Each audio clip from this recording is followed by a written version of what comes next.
Although history is, to a great extent, vouchsafed in our universities, museums, and libraries, given the trillions of people over the many centuries with their own views about historical events, history may sometimes seem amorphous. And so I can't offer you the last word about the development of the Florentine Renaissance and the impact on it of antiquity or the bubonic plague.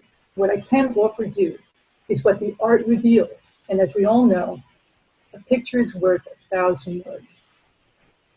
I have geared this presentation to those who have never studied art history.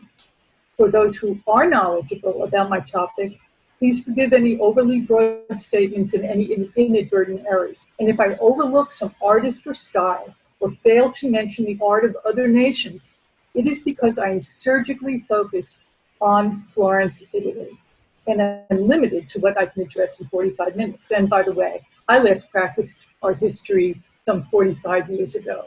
It is the road not taken. And for you lawyers out there, please don't receive this presentation as you would one of my judicial opinions. And yet, I will try to persuade you to accept my arguments, much like a lawyer attempts to persuade a judge. Legal research and analysis is very much like art historical research and analysis, only there are no pretty pictures. Unlike oral argument before a judge, however, I will not entertain questions so as not to distract from my argument. Questions will be deferred to the end. I start on a personal note. There was nothing in my background that led me to an interest in art or Italy, except perhaps for my family's annual visits to the restaurant Mama Leone's in Manhattan, which closed in 1994. And yet, when I was very young, I came upon a reproduction of Michelangelo's Creation of Adam. Having learned that Michelangelo was Florentine, I resolved that someday I would travel to Florence on a college study abroad program. But I formed no intention to study art history until I was a college sophomore faced with the terrifying notion of choosing a major. As planned, I attended the Syracuse University program abroad and 2 years later returned as a graduate student. But this talk concerns what I found when I was an undergraduate. As part of the undergraduate program, I took a special seminar on Renaissance art given by a distinguished professor. We were told to select a work of art in Florence and present a lecture to our classmates in front of it. I chose this mid-15th century, next slide please, Joe, this mid-15th century fresco of the Last Supper, painted by Andrea del Castagno on the wall of the dining hall or refectory of the Benedictine convent, San Apollonia. And this is it. I was so impressed with the expressive force of this fresco when I viewed it in my introductory art history textbook. And I saw in it an optical illusion which I assumed was a matter of common knowledge. When I casually pointed it out during my presentation in front of it and saw the look on my professor's face, I learned that me, a relatively ignorant American college student, was the very first to notice it, although the convent had been closed to the public from the time this fresco was complete until I think around the 19th century. At my professor's urging, I continued to research this fresco, but found no mention of the illusion in the scholarly literature. Now, I'm not going to point out the illusion. Rather, I hope that it will become obvious to you as my presentation unfolds. To understand this illusion, or any work of art, one must examine not only its style and execution, but also its context. That's what art historians do. Kind of like researching legal precedents, only far broader. Art historians look at everything that was happening before, during, and after the creation of a work of art. It's a wonderful way to study history. So let's jump in. As I mentioned, this fresco was painted in the mid-15th century, around 1445 to 1447, which is at least a generation before what we call the High Renaissance. It was during the High Renaissance when the big three, Raphael, Leonardo da Vinci, and Michelangelo, created their masterpieces. Slide 4. This is Raphael's School of Athens, which, if you look at the architecture, you can see that it's rationally spaced. Everything is very clear here. And there is Plato and Aristotle in the middle. That's hence it's called the School of Athens. This was painted around 1510. Next slide. Leonardo da Vinci's Last Supper, painted around the 1490s. Keep in your mind how these apostles interact with one another and how the space recedes in the back and looks very natural. Next slide. Michelangelo's, again, Creation of Adam, 1508 to 1512. These are the big three. But we're more concerned this evening with what happened before Andrea painted his Last Supper. To place the Last Supper and Illusion in context, I start with the broadest context possible, the centuries leading up to the Florentine Renaissance. We will be racing through the centuries, touching upon antiquity and the bubonic plague, so fasten your seatbelts. Next slide. The term Renaissance is French for rebirth. In Italian, it's Rinascimento.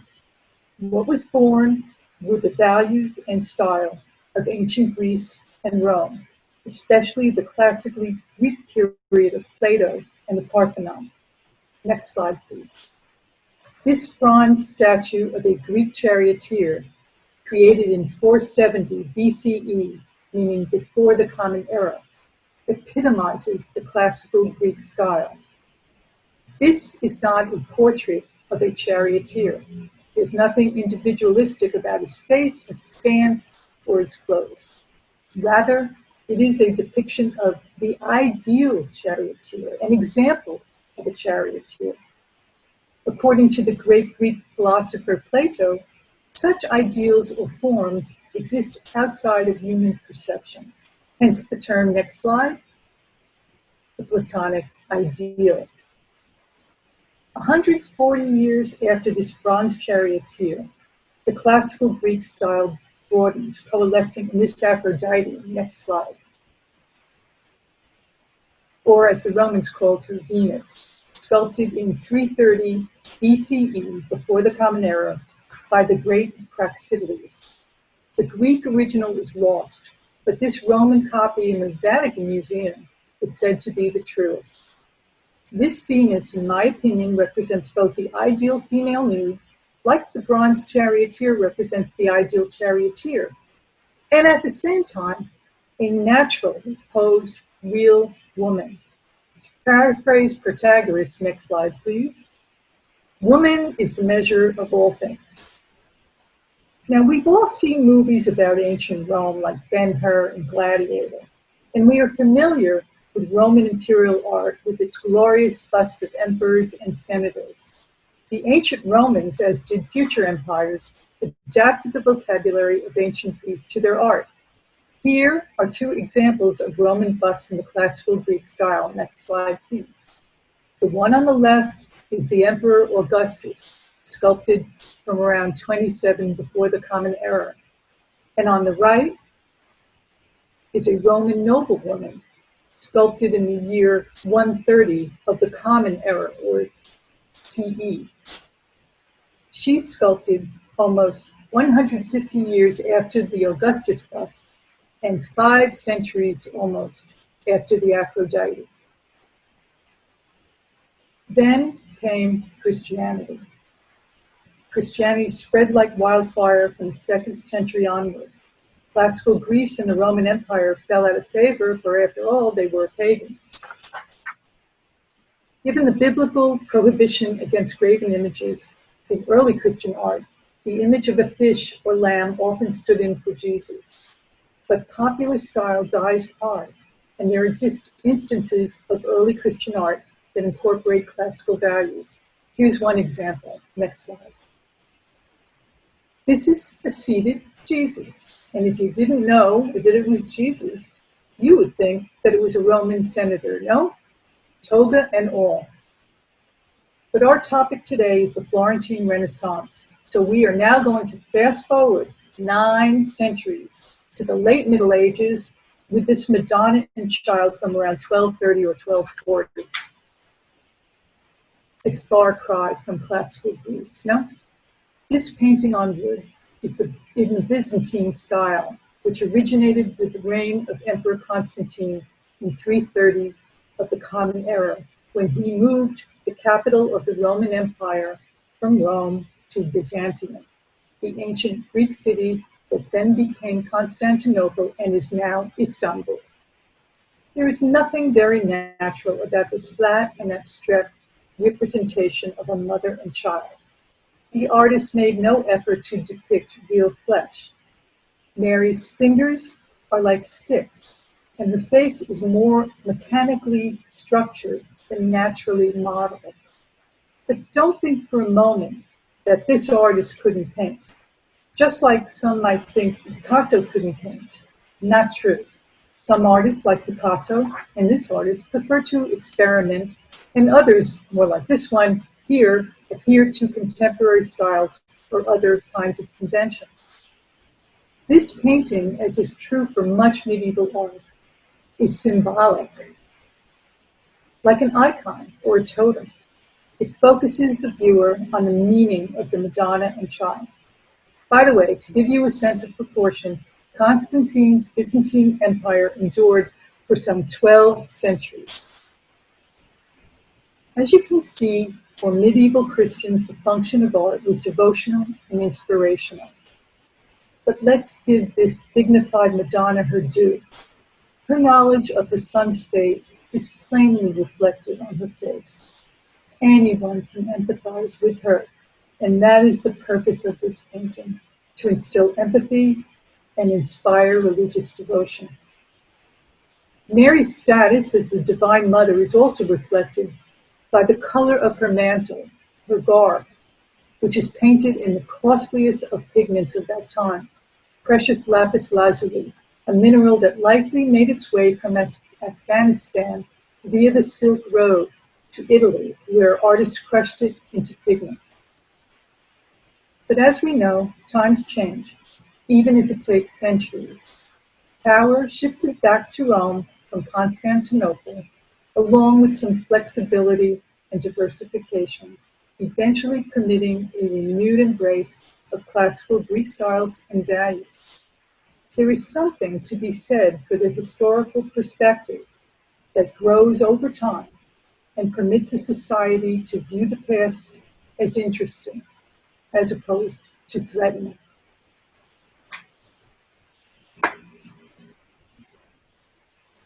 As you all know, there is an abundance of ancient ruins in Greece and throughout Italy. Most Greek and Roman painting, however, given the nature of the medium, did not survive or was not discovered until modern excavation. There are some exceptions, like this next slide, the fresco depicting the death of Iphigenia. It was painted between the 5th and 4th centuries before the Common Era. It has more in common with contemporary art than it has with the Byzantine-like Madonna. It's very naturalistic. And so, as 13th century artists may have been exclusively exposed to ancient sculpture and architecture, the first inklings of classical Greek and Roman art to be reborn in the visual arts, so sculptural and architectural, not painterly. Next slide. Here is a marble panel of the Nativity, part of a church pulpit by Nicola Pisano, dated 1260. This panel reflects some integration of classical Greek and Roman styles into Christian art. If you didn't know that it was a nativity scene, you might think it a scene of some kings visiting a family, although the wings on the angel are a dead giveaway. The face of the Madonna is distinctly classical. I don't know if you can, the horses look like real horses. The Madonna, of course, is on the right with baby Jesus. That this pulpit was created not long after the Byzantine-like Madonna may be the result of the abundance of ancient sculpture as opposed to painting.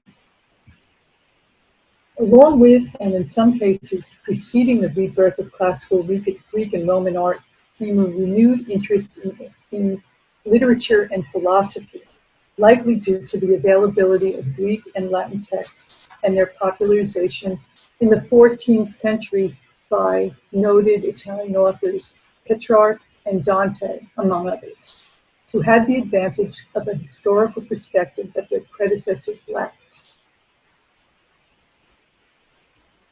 On to Florence. During the century or so leading to the Florentine Renaissance, increased trade from the Silk Road enabled Florentine commercial development. Early 12th century Florence was, however, small and weak, and realizing the need for a seaport for trade, in 1115, she allied herself with Pisa. As a result, Florentine commerce expanded, and by 1220, Florence had grown so strong that she minted her own coin, the florin, which became the international standard in 1252. She eventually became banker to the Pope. The powerful Florentine families also began to exert influence, as did the guilds or trade unions. The Florentines also established, as did Pisa and Siena, a republican form of government modeled on the Greek city-states.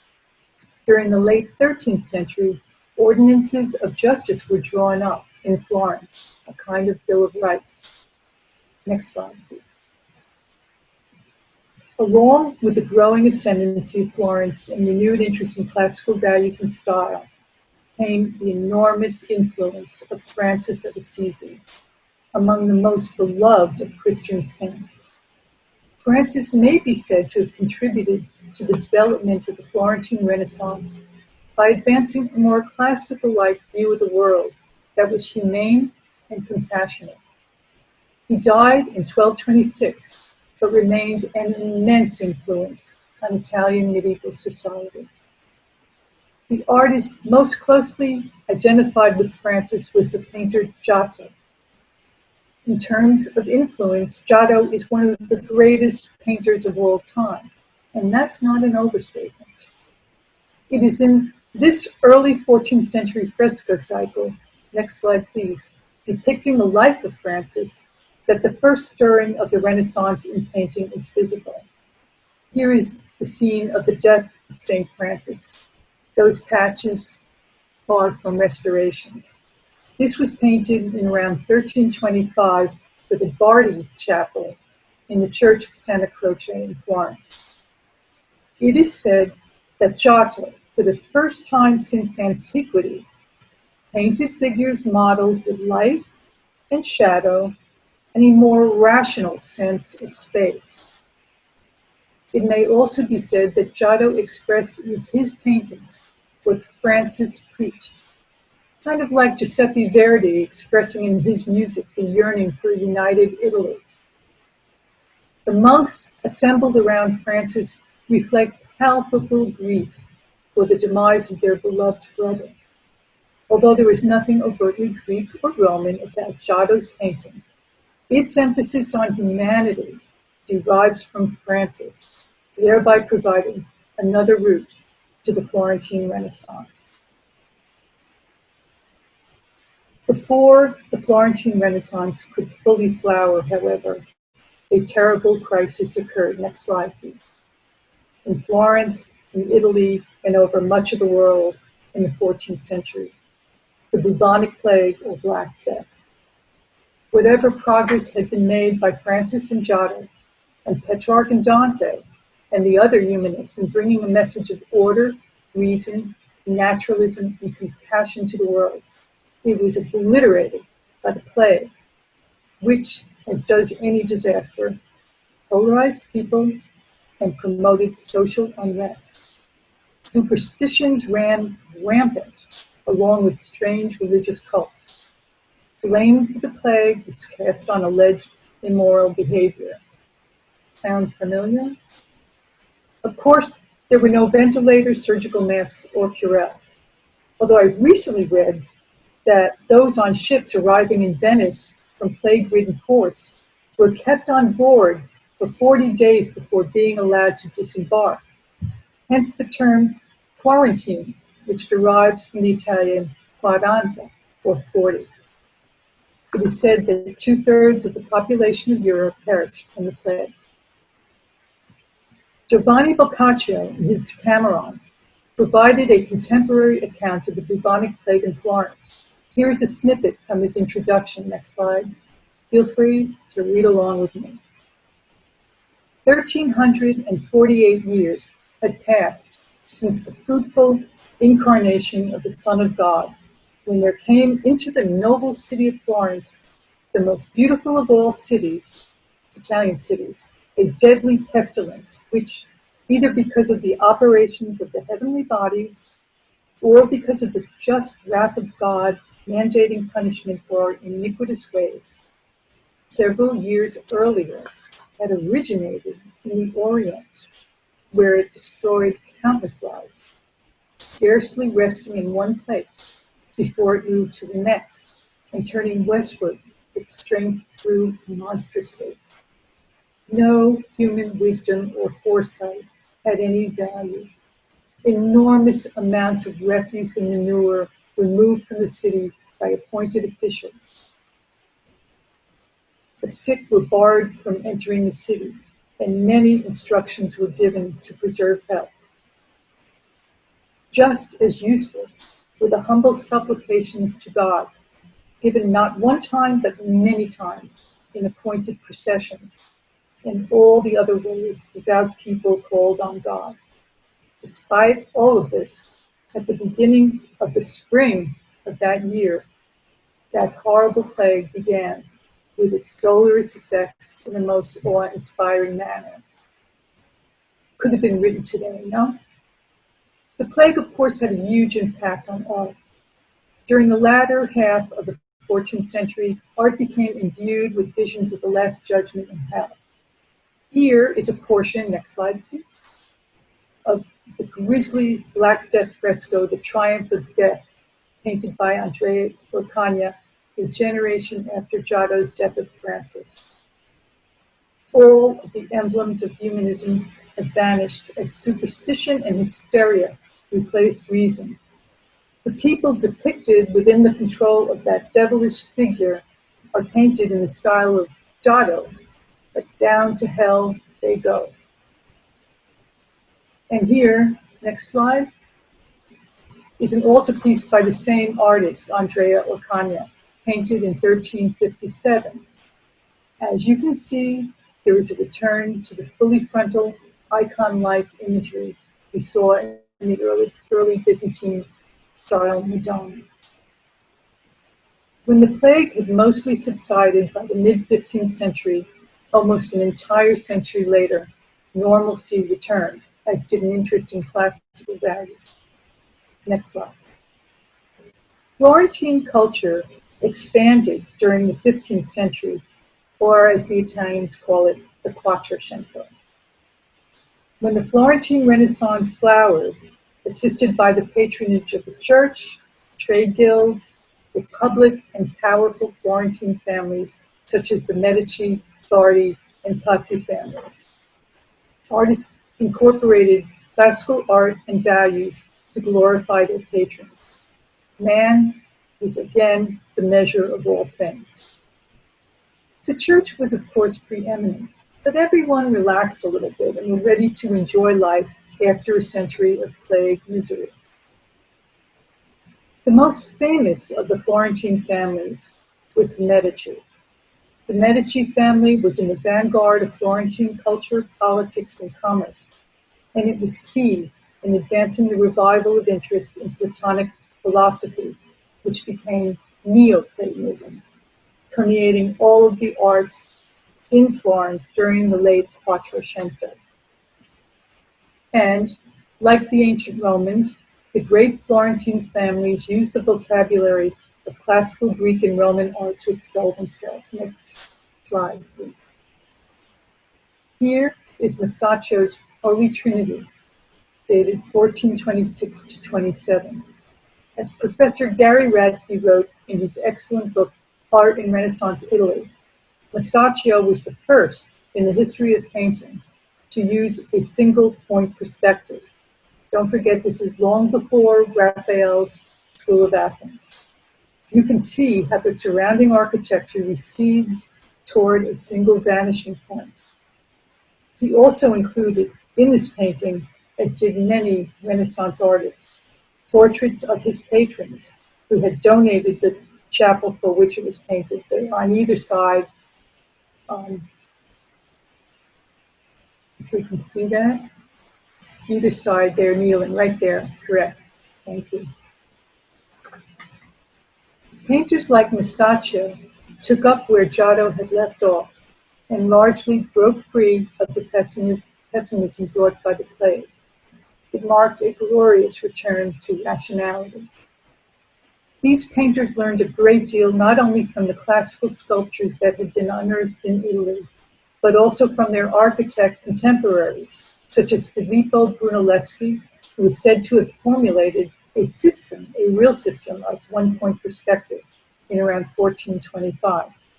He also designed the Pazzi Chapel, also at Santa Croce in Florence, allegedly modeled on the Roman Pantheon. Next slide, which was on the left is the Pazzi Chapel, and the chapel is underneath that cupola that you see in the rear, and that is modeled on the Roman Pantheon, which is on the right.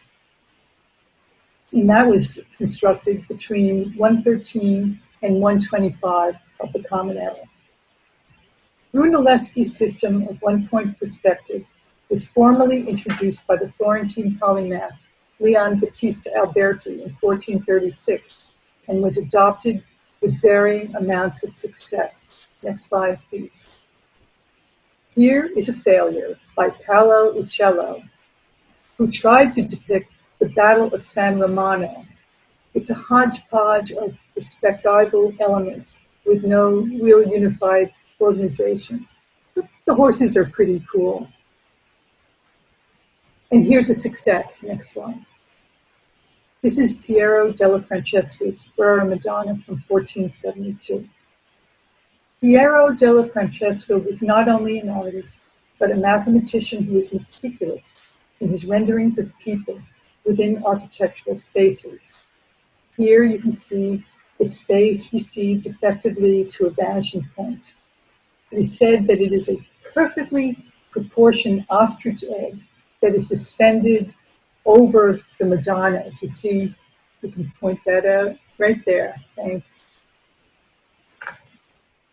So as you see, with the rebirth of classical values came artistic innovation. Renaissance artists experimented not only with perspective, but with foreshortening to depict accurately an object receding in space. Next slide. In this altarpiece, Andrea del Castagno, our Andrea, tried but failed to depict the Trinity as a single foreshortened group. You'll see Jesus starts to recede in the back, but he couldn't do it. So there are two cherubs that cover the bottom of him, right there, those cherubs. It looked like he made a good start, but he did not succeed. This was painted in 1454. In 1480, next slide, the artist Andrea Mantegna executed a far better foreshortened figure. And this is his dead Jesus from the Brera Gallery, dated 1480. Before we turn to Andrea's Last Supper, a word about Last Suppers in general, a far narrower context. The walls of monastery and convent dining halls were often decorated, most appropriately, with the Last Supper. These Last Supper scenes were intended to assist the nuns and monks at mealtime in meditating on the Eucharist and on the crucifixion, which is the fulfillment of the Last Supper. Next slide. Here is a Last Supper. Next slide. Here's a Last Supper by Taddeo Gaddi, a close follower of Giotto, painted in around 1335 for the Franciscans' refectory at Santa Croce in Florence, just before the onset of the plague. And here is the entire wall containing Andrea's Last Supper. Next slide, please. And as you can see, there's a crucifixion scene also over Andrea's, and it is flanked on either side by the aftermath of the crucifixion, the entombment of Jesus, and the resurrection. Although painted around a century apart, the two Last Suppers share some features. The central scenes are both capped with the crucifixion, although Gotti's crucifixion has a tree of life intertwined with it. Maybe go back one slide. You can see the tree of life intertwined with the crucifixion, and there are 4 scenes from the life of a saint on either side. Isolated on the other side of the table is, in both Last Suppers, and let's go to Andrea's next slide, please, is Judas, the apostle who is said to have betrayed Jesus, although Andrea includes Jesus within the central Eucharistic drama. The apostles are also similarly posed in both frescoes. They are isolated from one another and contained within their individual reactions to the unfolding drama. And yet, to me, Andrea's presentation seems to have burst away from the medieval canon reflected in Gotti's fresco, as the apostles are imbued with an immediacy and vitality. The faces of the apostles are said to have been modeled on those of friends with whom Andrea had caroused, and which may be found today in the Tuscan countryside, like the Tuscan roof tiles above, just below the crucifixion and above the Last Supper. Although Andrea's perspective is not perfect, it is clear that unlike Gotti, he showed spatial depth by utilizing what appears to be a one-point perspective. Andrea's focus, however, is more on the drama, which is heightened by the Greek funerary ornamentation, such as the harpies and amphorae that frame the scene on either side. Can we point those out? See the harpies below in the Last Supper scene? Right there, the amphorae and the harpies. Those are frequent Greek elements, along with the classical architecture and classical ornamentation. And then there's that marble inset that explodes directly above the crucial scene, telling us that something very important is occurring below. Next slide. Here is a detail of that crucial scene. From the left, that's Peter, then Judas, Jesus, and then John the Evangelist. When I first saw this fresco in person, I saw not only the illusion, but something that had already been seen by Castagno scholars. The faint outline of a plate or shallow bowl, which you can see in this detail, right sitting on the table.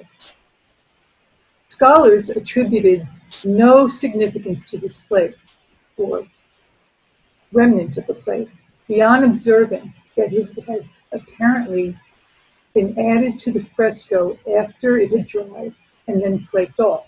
And that's how a fresco is created, by applying paint to fresh plaster. The fresh plaster absorbs the paint that becomes as permanent as the plaster. Of course, if the plaster is dry when the paint is applied, the paint will eventually dry and flake off, is what appears to have happened to the plate here. By the way, oil painting was not developed until the late 15th century. If you've seen the old movie, The Agony and the Ecstasy, about Michelangelo and the Sistine Ceiling, you may recall that Michelangelo had to paint quickly onto the wet plaster before it could dry. Artists like Michelangelo were thus obliged to determine how large a section of wall could be painted before the plaster could dry. So, if an artist was painting a large mural, such as the Sistine Ceiling, the work had to be divided into portions, each of which had to be fully painted before the plaster could dry.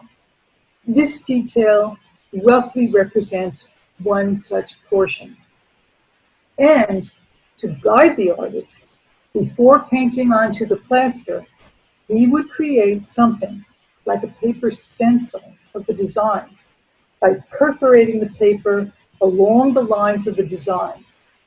The stencil would then be placed onto the wet plaster, and a dark orange chalk dust of sorts would then be applied onto the stencil. The chalk dust would thereby be transferred through the holes of the perforation to the wet plaster, which would then reflect the stencil design. Now that you know all about frescoes, we turn to Andrea's Last Supper. In the plate, in Andrea's Last Supper, the plate that I just referred to had been placed directly in front of Jesus, rendering it very likely that it represents the plate into which Jesus is said to have dipped a piece of bread or some before giving it to Judas, and thereby indicating that he was the apostle who would betray him. Such plates are common elements of Last Supper. Given its dramatic importance, I ask, why wasn't the plate painted with the rest of the portion? In my opinion, Andrea intentionally omitted the plate so as to render the illusion prominent. Thereafter, he or someone else may have added the plate in an attempt to cover up something, as he would later attempt to do in the St. Jerome altarpiece. Next slide, briefly. As we saw before. Okay, next slide. But in this instance, it is clear that Andrea was not attempting to cover up a design flaw. Some of you may see the illusion, some of you may not. We're going to get to it in a minute. First, the political context, which of course includes the religious context. As I mentioned before, with the renewed vitality of the church during the 15th century, it became prominent and flexible enough to absorb classical values and use them as it saw fit. With this came the realization that the church, the Roman church, might unite with and hopefully absorb the Eastern Church in Constantinople, which had most recently maintained its independence from Rome since the Great Schism of 1378. Between 1439 and the approximate completion of the Last Supper, there was held in Florence an ecumenical council of the kind periodically convened by the Pope to establish church doctrine. One of the goals of the Council of Florence was to unite the Western Roman Church with the Eastern Church in Constantinople. And here it gets really interesting. A significant difference between the two churches concerns the Eucharist, or communion.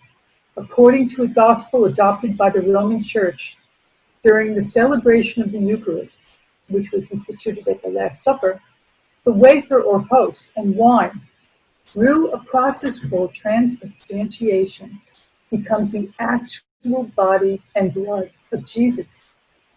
The Eastern Church, by contrast, looked instead to the epistles, wherein the Eucharist is described as a mystical supper at which bread and wine, not body and blood, are consumed by the communicant.